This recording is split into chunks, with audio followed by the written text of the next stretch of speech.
Hi guys, it's Caden Otter here, and today I'm going to break down the deadlift.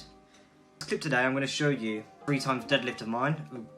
Here on the screen we've got 210 kilo and I'm sitting at 69 kilo body weight. I'm 20 years old. Check out more on my Instagram, it'll be up here. I'll try and whack my Instagram there. So firstly we're going to talk about your feet area. So firstly, where do you put your feet is the question I get quite a lot. So we're going to look what my go-to idea of where we want to put our feet is going to be shoulder width. So you look at both where your shoulders are and place your feet there. My other tip is to look at, or to test out when you're in the gym, is where you'd have the most power when you're doing a high jump. So you put your feet out, shoulder width is usually the best place for most people, but just try and jump and see where your power is. If you can go a little bit wider, try a little bit wider. You might find you get more power in the deadlift. Next is, where do you place the bar? So you place the bar around the midfoot area and as close as the shin as you can. That is the point. The next is, I get this question a lot also, is where do you put your hands? Your hands, depending on where you're putting your feet, you want it as close as you can to your feet. It's where you're going to get the most power, so outside the leg, if that makes sense.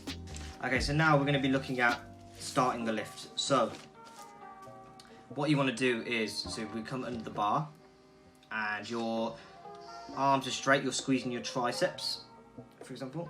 Okay, so we're starting the lift as on the screen here. What I want you to do, guys, is go down as you normally would, hands on the bar, close as your legs as you can, shoulder width. We're going to squeeze your lats. We're not even going to lift, we're just going to grab the bar and squeeze your lats. And I want you to act as if you're kind of bending the bar. So as we said with the bench press, it's kind of similar. And wrapping it around your legs, for example. So like you're grabbing the bar and you're kind of wrapping around your legs. That's the plan. But you want to make sure your arms are straight still, because we want to keep that rigid position and keeping your arms in lock, so your triceps are locked, so we can use them in the lift without causing any kind of injury. And when we're starting, you want to act as if you're starting a leg press. So imagine you trying to push all the power through your feet, through your heels. The next is we're going to be looking at is making sure your scapula is over the bar. And I want you to take a big deep breath in and brace your core. So bracing your core is, when you squeeze your core and you can tense your abs. That's what we want you to do. And if you've got a belt, this is perfect. You want to be pushing against that belt. This is why we use the belt, is to keep our core tight, brace it. So we're bracing against the belt. And then I want you to do is squeeze your lats as hard as you can. As here, I want you to squeeze your lats. I want you to squeeze your lats to maintain a neutral position of the spine. This reduces the risk of injury and the fact we can push our chest up. We're just creating a lot more power this way without that bending of the back, if that makes sense. So you really want to make sure your back is kind of like this. If your back is like this, we're looking at some bad injuries over time of deadlifting, so really keep that in mind. And then when we get the bar just above the knees, we want to be pushing our hips through for lockout. So the lockout consists of squeezing your quads, squeezing your glutes, and just pushing your hips through. So say that again. So we are, when you get to the knee, I want you to push your hips through the lift, so as if you're pushing into the bar. You want to squeeze your glutes and squeeze your quads on lockout, and that's the lockout for deadlifting.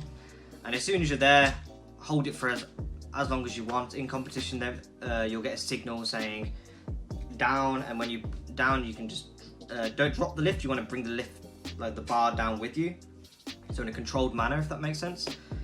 But as soon as you do that, then you'll have a look at your white lights. If you get 2 white lights, it counts as a lift. But yeah guys, this is it for today's video on the deadlift. It's quite a short one, but I'm going to make sure I'm covering all the points for you and make it very snappy. Any questions, just leave them down in the comments below. Make sure you check out my Instagram @Otter. But yeah, that's it. Remember guys, consistency is key. Like, comment and subscribe. I'll catch you guys again in a bit.